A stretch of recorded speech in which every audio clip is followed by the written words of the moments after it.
निरूपण किया गया। शुश्रूषुविस्तक्षणात्। अब हम और आगे बढ़ें क्योंकि बहुत से प्रसंग हैं और कथा समय सीमित है, तो आइए हम चलते हैं। अब श्री सूत जी महाराज से पूछे गए उस प्रश्न की ओर जो शौनक आदि ऋषियों के द्वारा पूछा गया।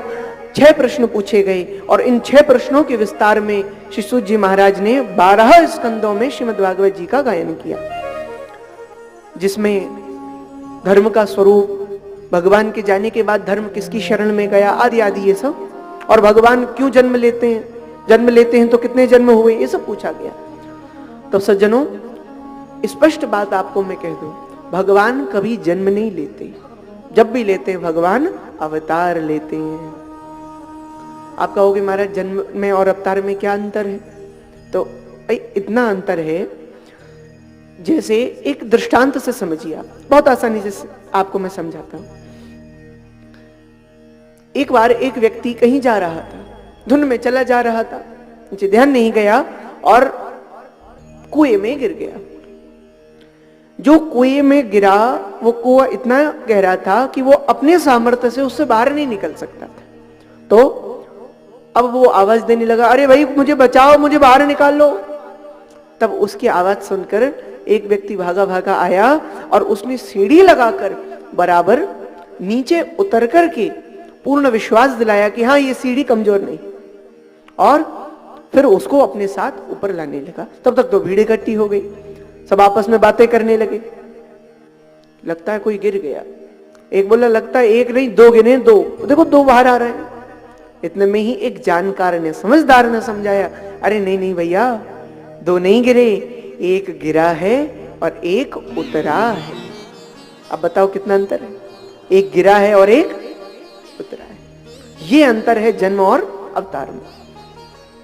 हम सब लोग अपने कर्मों के बंधन में बंधते हुए इस मृत्यु लोक, भूलोक, पृथ्वी पर गिरे हुए और कर्म बंधन में बंधे हुए, माया से बंधे हुए हैं। लेकिन वो परमात्मा क्या वो किसी से बंधा हुआ है? वो तो स्वतंत्र सत्ता है, एक अनंत त्रिकाल सच। तो सज्जनों, वो मुक्त है, तो वो अपनी मर्जी से यहां आता है। परमात्मा पाप पुण्य से नहीं बंधते, पाप पुण्य हमारे साथ होता है, परमात्मा तो लीला करते हैं। इसलिए वे परमात्मा अपनी इच्छा से आते हैं धरती पर विविध प्रकार के रूप बना करके, भांति भांति के। तब प्रभु धरि धरि विविध शरीरा, हरि कृपा निधि सज्जन पीरा। और हमको इस बंधन से मुक्त करके अपने धाम को ले जाते हैं अपने साथ, वो मार्ग प्रशस्त करते हैं भगवान। इस प्रकार भगवान के अवतार होते हैं। अब क्लियर है? अब हम देखते हैं कि अवतार में कितने अवतार हो गए भगवान विष्णु के। तो यहां पर 24 अवतारों का निरूपण किया गया है। कैसे अवतार हुए, आइए सुनते हैं इनका भी नाम। श्री सनक सनंदन सनातन सनत कुमार अवतार, बराह अवतार, नारद अवतार, नर और नारायण अवतार, दत्तात्रेय अवतार, भगवान कपिल देव जी का अवतार, भगवान श्री नर और नारायण का अवतार, श्री पृथु जी का अवतार, श्री ऋषभ देव जी का अवतार, मोहिनी अवतार, मत्स्य अवतार, कच्छप अवतार, धन्वंतरी अवतार, आगे श्री परशुराम जी का अवतार, श्री राम जी का अवतार, भगवान श्री वेद व्यास जी का अवतार, श्री नरसिंह अवतार, वामन अवतार, भगवान श्री कृष्ण का अवतार, श्री बलदेव जी का अवतार, और आगे के क्रम में हरि अवतार, हंस अवतार, बुद्ध अवतार, कल्कि अवतार, जिनमें से 23 अवतार भगवान के हो चुके हैं और 24वां हुआ नहीं है, लेकिन जब भी होगा उसका नाम क्या होगा? कल्कि अवतार। और श्रीमद् भागवत जी में कहां होगा, किस ब्राह्मण परिवार में होगा, यह सब निरूपण कर दिया गया है, और किस समय होगा, किस चरण में होगा कलयुग के, आदि आदि निरूपित।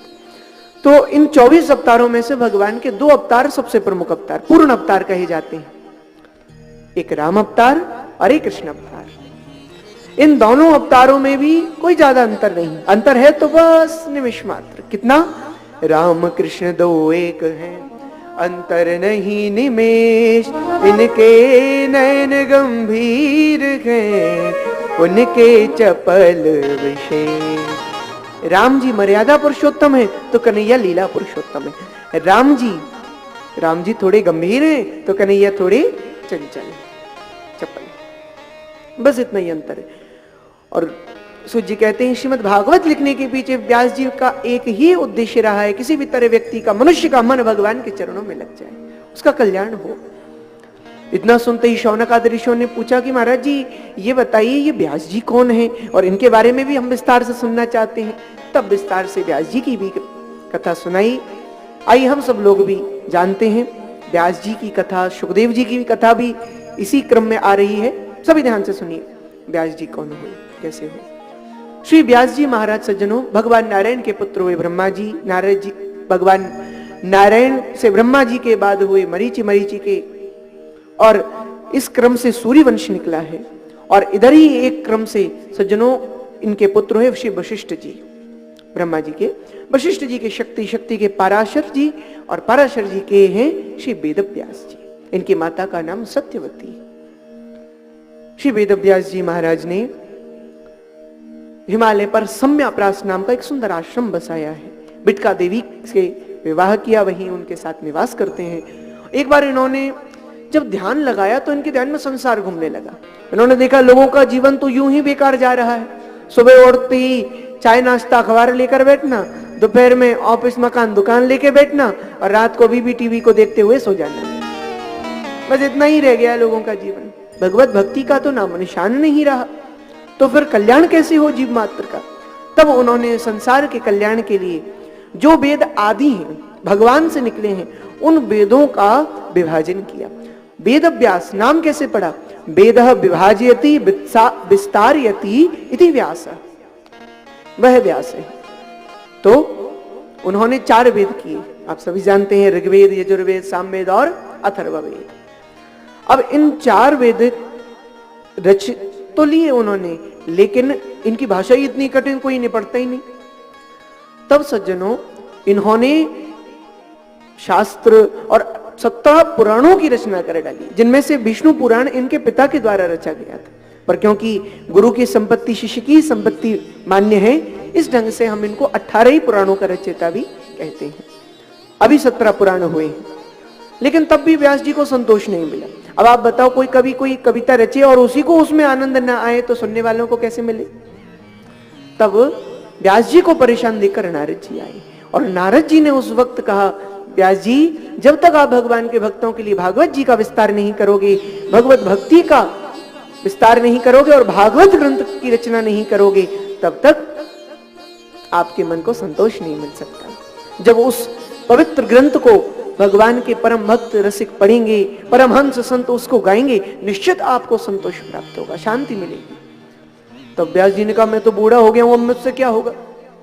तब सज्जनों यहां पर नारद जी ने उनको ढांढस बनाई, उनको हिम्मत दी, उनको सामर्थ्य दिया, उत्साह दिया। सज्जनों इस कथा से हम लोगों को शिक्षा लेनी चाहिए। कई लोग ऐसे हैं जो बुजुर्ग हो जाते हैं, 50 पारी हो जाते हैं, तो सोचने लगते हैं, अरे अब तो हम बूढ़े हो गए, अब हमसे क्या बनता है, अब तो हमसे कुछ होगा ही नहीं, अब क्या करेंगे हम। नहीं नहीं भाई, अब तो आप सब कुछ कर सकते हो। कितना अनुभव है आपके पास, जो इस उम्र पर ही पाया जा सकता है। तो आप लोग एक उदाहरण देखिए श्रील प्रभुपाद जी का। श्रील प्रभुपाद जी उन्होंने 60 वर्ष की उम्र में रिटायरमेंट लेके और मात्र जाने का किराया लेके अमेरिका गए, और जहां पर कोई नाम निशान नहीं जानता भगवान का, वहां पर उन्होंने लाखों करोड़ों अंग्रेजों को भगवान श्री कृष्ण का ऐसा भगवत भक्त बनाया, ऐसा परम भक्त बनाया कि आज भी हरे कृष्ण का गुंजायमान कर कीर्तन करते हुए लाखों करोड़ों विदेशी अंग्रेज लोग भी भगवान की भक्ति में तल्लीन रहते हैं। आप कभी श्री धाम वृंदावन जाइए, ओरछा जाइए, अलग अलग तीर्थ स्थलों पर जाइए, हर कुंभ में हम देख रहे हैं। अच्छा, एक और बात स्पष्ट है, हम कन्वर्ट नहीं करते कभी, और धर्म भले ही करते फिरते हो, हम कन्वर्ट नहीं करते, हम कन्विंस करते हैं। और अपने आप इस धर्म की महानता को देखकर जो लोग समय क्रम से अलग अलग शाखाओं से बढ़ते हुए अलग अलग धर्मों का नाम जिन्हें मिल गया, वो अपने मूल मानवीय सनातन वैदिक धर्म में वापस स्वीकार हो जाते हैं। तो सज्जनों, शील प्रभुपाद जी से सीखिए। जब वो लौट कर आए ना, तो उन्हें 2 बड़े बड़े जहाज तो छोड़ने के लिए आए थे। 60 वर्ष की उम्र से ही यात्रा उन्होंने शुरू की थी। तो बताइए क्या नहीं कर सकते? आप सब कुछ कर सकते हैं, बस उस दृढ़ निश्चय की, उस इच्छा शक्ति की आपको आवश्यकता है, बस। और उसका नाम है इस्कॉन। आपने नाम सुना हो इस्कॉन, श्री कृष्ण भावनामृत सिंह, प्रेमामृत सिंह। तो सब कुछ कर सकते हैं। इस उत्साह के साथ में नारद जी श्री वेदव्यास जी को अपने पिता ब्रह्मा जी के द्वारा चतुर्श्लोकी भागवत कान में पहुंचा गए। और अब उस भागवत को सुनकर के मात्र 4 श्लोकों से श्री वेदव्यास जी ने श्री गणेश जी महाराज के अनुग्रह से 18,000 श्लोकों की रचना कर डाली और भागवत जी को इस विस्तार स्वरूप को प्रकट किया। बोलिए श्रीमद् भागवत महापुराण की, श्री व्यास जी महाराज की, श्री वेदव्यास जी। अब प्रश्न उठा कि जब इतना महान ग्रंथ रचा गया है तो इसकी पात्रता किस पर है, इसका अधिकार किस पर है, कौन इसको सबसे पहले ले और समाज में व्यवस्थित ढंग से स्थापित करे, पहुंचाए? क्योंकि लेखन और गायन एक अलग अलग कला है। लिखने में तो बड़ी स्वतंत्रता है, आज नहीं है मन कल लिख लो, 1 महीने बाद, 1 साल बाद लिख लो, किसी भी वेशभूषा में स्थिति में लिख लो। लेकिन गायन में तो वो नहीं हो सकता। यहां पर तो ये सब भी ध्यान रखना पड़ता है कि आप लोग 3 घंटे देख रहे हो, बैठे हो, तो भाई कैसा स्वरूप जिसे हम 3 घंटे तक झेल सकें,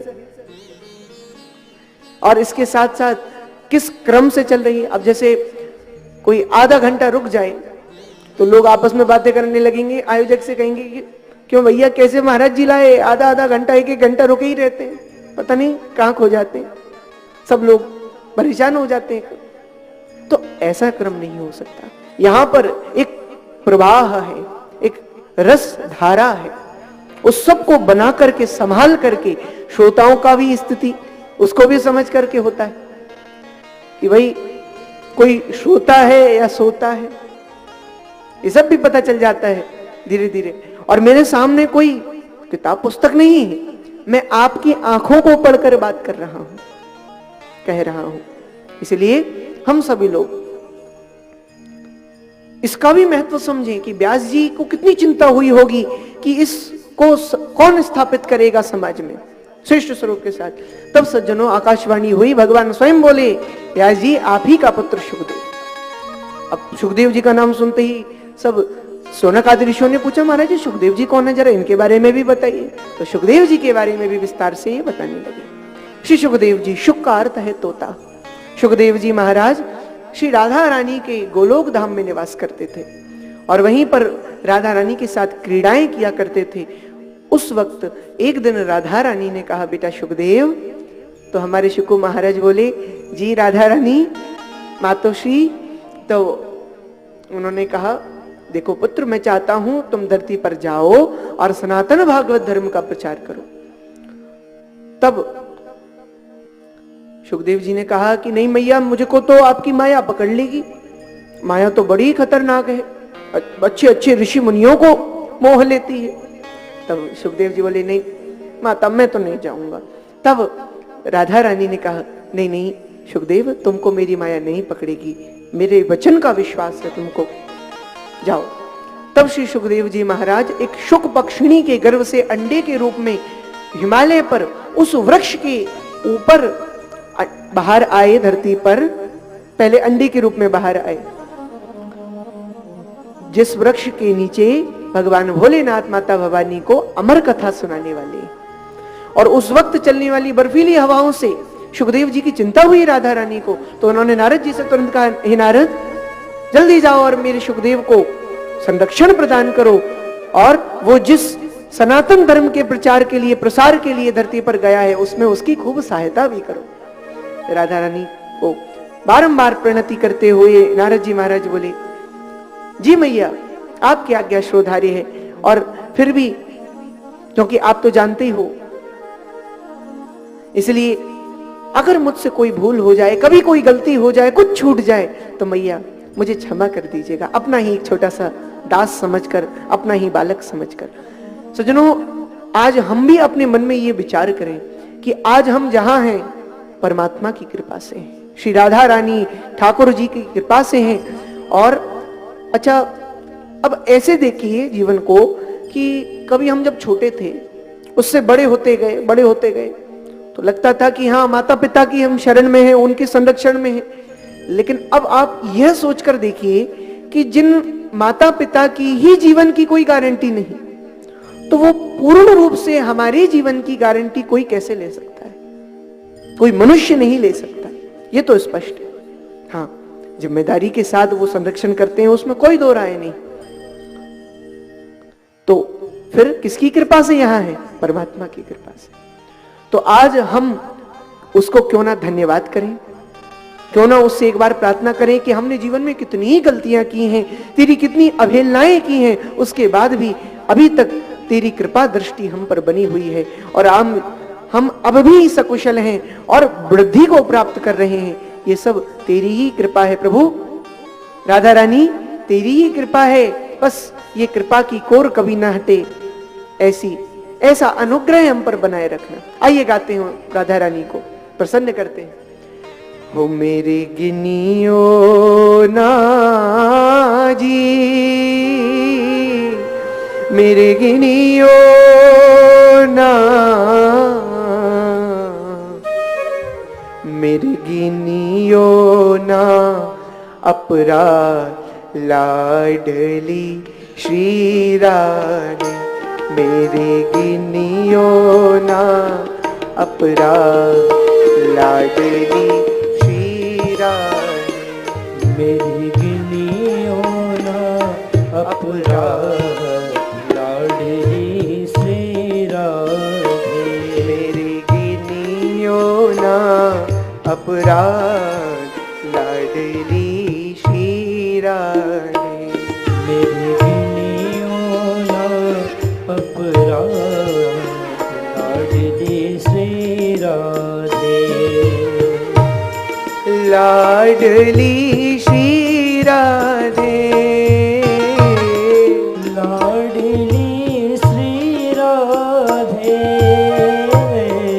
लाडली श्री राधे,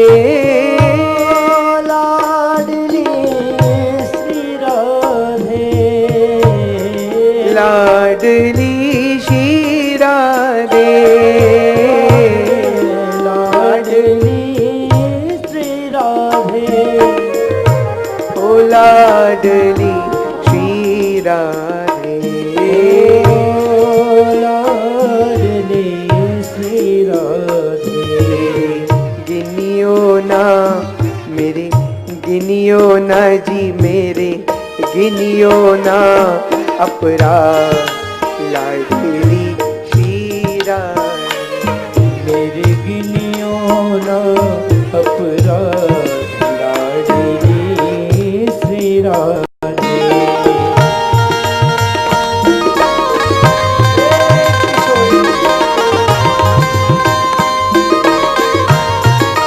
राधा रानी, जो तुम मेरे अब गुण देखो, जो तुम मेरे अब गुण कोई अंत नहीं उनका, देखो, जो तुम मेरे अब गुण देखो, तुम मेरे अब गुण देखो, अब गुण देखो, हाँ अब गुण देखो, अब गुण देखो, हाँ अब गुण देखो, जो तुम मेरे अब गुण देखो, जो तुम मेरे अब गुण देखो, तो नहीं कोई, तो नहीं कोई, तो नहीं कोई उनका हिसाब लाडली श्री राधे, तो नहीं कोई उनका हिसाब लाडली श्री राधे, मेरे गिनियो ना अपराध लाडली श्री राधे।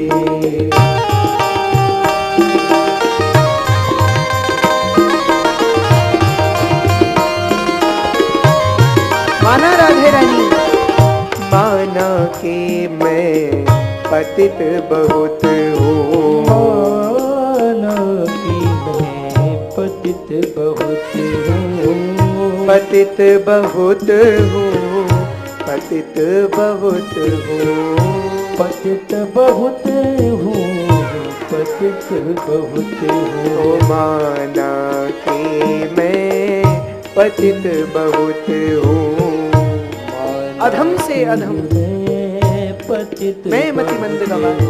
तो हाँ पतित पावन, ओ पतित पावन,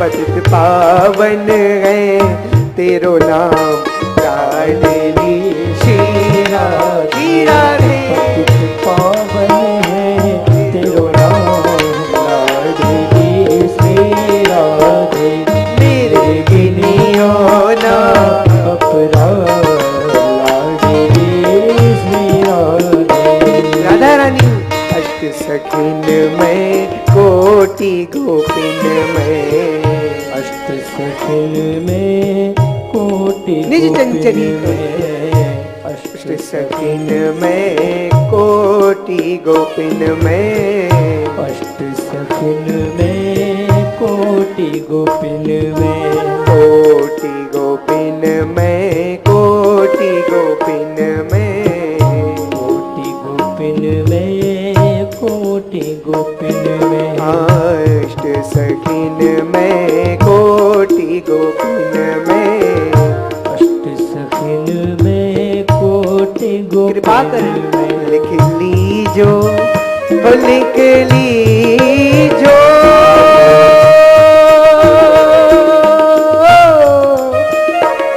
लिख लीजो,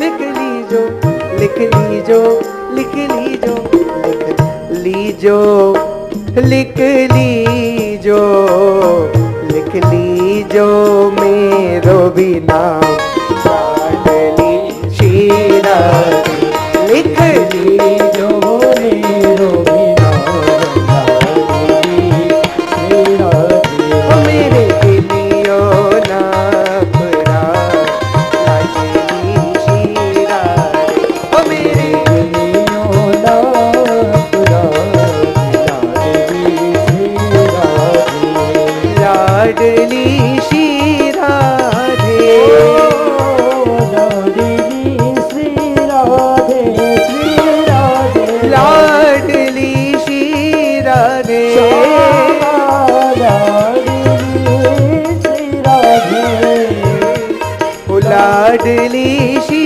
राधे, किशोरी लाडली श्री राधे, लाडली श्री राधे। लाडली श्री अब सभी मेरे साथ भाव से कहें क्या, हो मेरे गिनियो, मेरे गिनियो ना अपराध